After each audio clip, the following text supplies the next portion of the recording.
গরিবের হক নষ্ট করলো না, এটার বিচার কই? এটার গজব পড়বে আল্লাহর রাস্তে। আমাদের মুখের আধার কারি নিছে।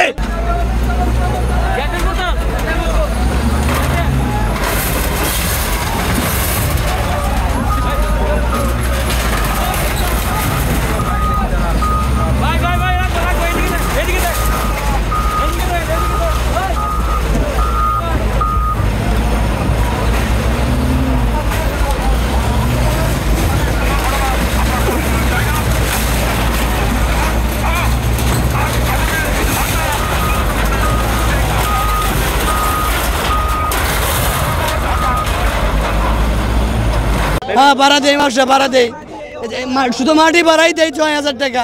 নিজের ঘর নিচে তুলে লোয়া লাগছে, কতগুলো টাকা, লাখ লাখ টাকার মাল জমা না। গরিবের হক নষ্ট করলো না, এটার বিচার কই?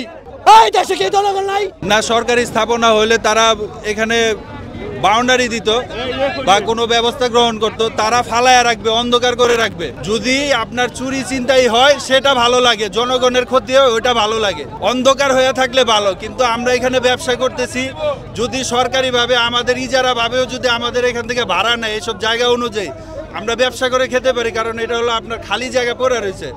অন্ধকার থাকলে চুরি চিন্তাই বেশি হয় আর কি। গত পরশু দিনও এখান থেকে প্রায় 2.5 লাখ টাকার মতো এক লোকের থাপা দিয়ে নিয়ে গেছে। আমিও ভুক্তভোগী, আমি সাইকেল দিয়ে যাইতেছি, একটা সাদা প্রাইভেট কার দিয়ে আমার ব্যাগ থাপা দিয়ে নিয়ে যেতে চাইছিল, নিতে পারে না, আল্লাহ রহম করছে।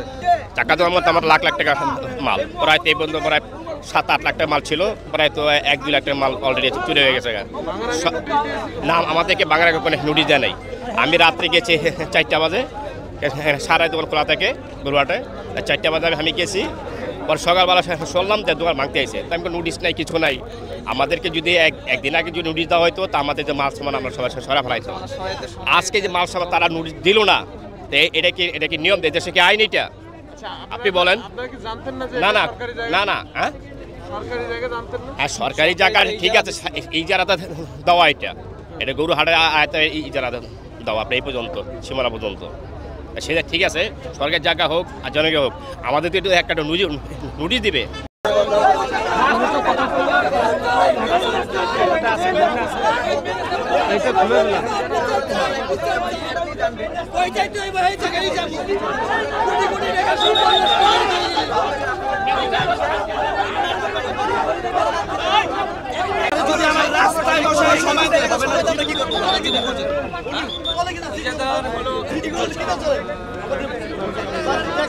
ওনার প্রতিনিধি, ওনার তো সব পালাতো।